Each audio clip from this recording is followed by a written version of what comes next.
जैसा कि हम सभी को पता है कि आजकल जितने भी पैसे ट्रांसफर किए जाते हैं या फिर किसी को पैसा भेजना हुआ या फिर किसी को मर्चेंट को पैसा देना हुआ, ज्यादातर फोन पे लोग इस्तेमाल कर रहे हैं। और इन केस में क्या हो रहा है कि फोन पे के जरिए आप किसी को भी एक गलत नंबर के मिस्टेक से या फिर एक गलत अकाउंट नंबर डालने की वजह से किसी दूसरे बैंक अकाउंट में पैसा ट्रांसफर कर देते हैं।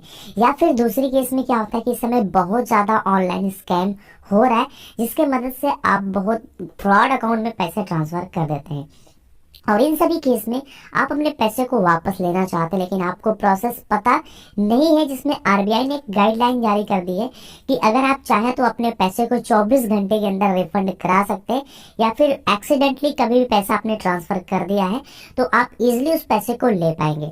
हम जब कभी ट्रांजेक्शन करते हैं फोन पे या फिर गूगल पे से, तो उसकी एक ट्रांजेक्शन हिस्ट्री होती है जो इस प्रकार से दिखाई जाती है।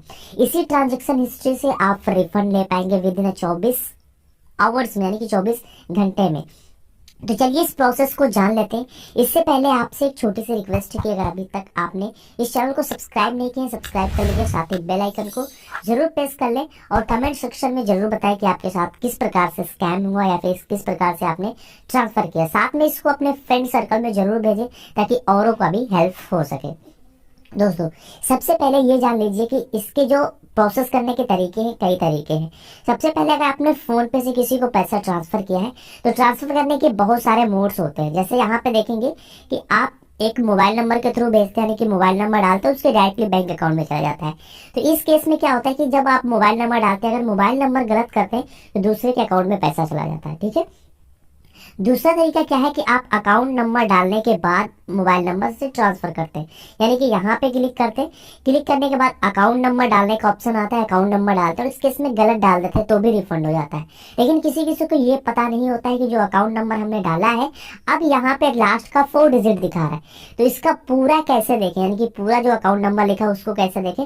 तो उसको देखने के लिए मैंने वीडियो बनाया हुआ था, लेकिन आप फिलहाल ये देख लीजिए। जैसे मान लीजिए इसका अकाउंट नंबर पूरा देखना है तो इस जो 3 डॉट बन रहा है इस पे आपको क्या करना है, क्लिक करना है। यहाँ पे क्लिक करने के बाद यहाँ पे देखेंगे एक एडिट का ऑप्शन आ रहा है। सिंपल आपको एडिट पे क्लिक कर देना है। जो अकाउंट नंबर होगा यहाँ पे शो कर देगा और नाम सब कुछ यहाँ पे शो कर देता है। तो इस तरीके से अकाउंट नंबर चेकअप कर पाएंगे कि किस अकाउंट नंबर पे हमने पैसा ट्रांसफर किया हुआ है। इन दैट केस ये प्रॉब्लम हो सकता है। अब यहाँ पे 2 तरीके से हमने पैसा भेजा, फिर एक लास्ट तरीका है, यहाँ पे आपने क्यूआर कोड से स्कैन करके किसी को पैसा ट्रांसफर किया।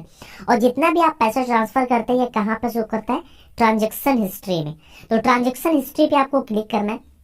क्लिक करने के बाद अब यहाँ पे आपको देखना है कि आपने किसको पैसा ट्रांसफर किया, फिर किस मोबाइल नंबर में आपने पैसा ट्रांसफर किया है। यहाँ पे देखेंगे, जैसे मान लीजिए इनको मैंने पैसा ट्रांसफर किया है, मतलब मान लेते मैंने ट्रांसफर तो किया नहीं, यहाँ पे हमने क्लिक किया। क्लिक करने के बाद यहाँ पे आपको एक चीज जरूर नोट कर लेना है। यहाँ पे देखेंगे एक ट्रांजेक्शन इस तरीके से डिटेल आएगा, ट्रांजेक्शन डिटेल पे क्लिक करना है। क्लिक करने के बाद 2 नंबर आपको शो अप कराए जाएंगे, यहाँ पे ट्रांजेक्शन आईडी और साथ में सबसे मोस्ट इंपोर्टेंट है जो यहाँ पे यूटीआर नंबर। इस नंबर को आपको कॉपी कर लेना है या फिर कहीं पे भी नोट डाउन कर लेना है। नोट डाउन करने के बाद अब यहाँ पे हम फिर से डायरेक्ट हिस्ट्री में आ गए, या फिर जैसे मान लीजिए फोन पे आ गए। फोन पे में आने के बाद ये हिस्ट्री पे आप क्लिक कर दीजिए। क्लिक करने के बाद इस पे आ जाइए।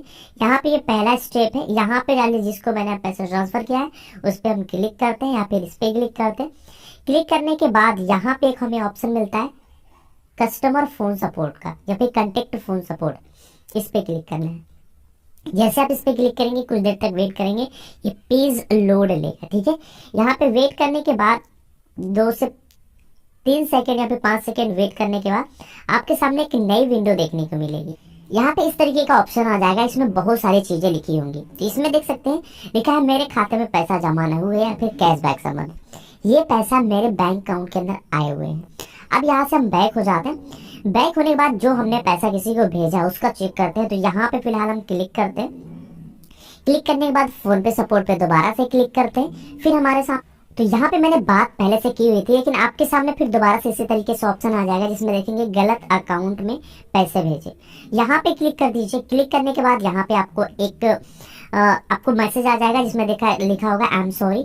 और यहाँ पे सबसे पहले कह रहा है कि आप अपना जो रेफरेंस यूटीआर नंबर है उसको आप कॉपी कर लीजिए, गलत अकाउंट में अगर क्रेडिट हुआ है, ठीक है। और यहाँ पे सबसे पहले आप बैंक से संपर्क करिए, यहाँ पे गलत खाते में ट्रांसफर किए गए भारत की अधिक जानकारी, या फिर यूटीआर नंबर कैसे मिलेगा, ये चीज़ हमने पहले से बता दिया है। और यहीं पे जैसे आप फर्स्ट टाइम करेंगे तो आपको मोबाइल नंबर यहाँ पे बैंक का दे दिया जाएगा, यानी मोबाइल नंबर ना कहेंगे, लैंडलाइन नंबर होता है जो कि हेल्पलाइन सपोर्ट होता है, उसका नंबर आपको मिल जाएगा। या फिर जब भी आप किसी को पैसा भेजते हैं तो आपको मैसेज में एक नंबर मिल जाता है, उस नंबर पे सबसे पहले कॉल करना है और आपको सब सारी जानकारी दे देना है कि एक्सीडेंटली मेरे से गलती से किसी अकाउंट में पैसा ट्रांसफर हो गया है। दूसरा चीज, यहाँ से कस्टमर सपोर्ट लेंगे, जैसे मैंने किया, वहां पे सारा रिक्वेस्ट डाल देंगे, आपका जो वी टोकन है जनरेट हो जाएगा। अब यहाँ पे आने के बाद आप सब अब क्या करेंगे कि डायरेक्टली अब आपको यूटीआर नंबर लेना है और एक एप्लीकेशन लिखना है। एप्लीकेशन जो कि आपको स्क्रीन पे अब दिख रही है, इस तरीके से एप्लीकेशन लिखना है और वहां पे एप्लीकेशन में यूटीआर नंबर जरूर मेंशन करना है। और ये डायरेक्टली आप अपने बैंक मैनेजर से संपर्क करेंगे। इन केस में होता क्या है कि अगर मान लीजिए आपका जो बैंक है स्टेट बैंक है या फिर कोई और बैंक है, और जिसमें आपने पैसा ट्रांसफर किया वो भी स्टेट बैंक है, या फिर जिससे जो आपका अकाउंट है सेम अकाउंट है, तो बैंक मैनेजर उस जो बेनिफिशियरी उससे कांटेक्ट करेगा और 24 घंटे के अंदर आपका जो पैसा है आपको वापस करा दिया, क्योंकि आरबीआई की गाइडलाइन यही कहती है, जो कि न्यू गाइडलाइन आई, यहाँ पे देख सकते हैं स्क्रीनशॉट पे मैंने लगाया हुआ है। आरबीआई गाइडलाइन ये कहती है कि अगर आपने एक्सीडेंटली किसी को पैसा ट्रांसफर कर दिया है तो विद इन 24 आवर्स आपके बैंक अकाउंट के अंदर वो पैसा रिफंड करा दिया जाएगा। लेकिन उससे पहले आप अपने बैंक मैनेजर से जरूर संपर्क करेंगे, साथ में लिखित एप्लीकेशन जरूर देंगे। फिर दूसरे केस में क्या होता है कि अगर आपका बैंक दूसरा है और जिसमें पैसा ट्रांसफर किया उसका बैंक दूसरा है, तो क्या करेंगे, इस केस में क्या होगा कि आपका जो बैंक अकाउंट है, आपका जो बैंक है वो संपर्क करेगा दूसरे बैंक से, उसके बाद उस बैंक से कुछ कॉन्टेक्ट्स करेंगे, उसके बाद इस पैसे को आने में 15 दिन का मैक्सिमम समय लग सकता है।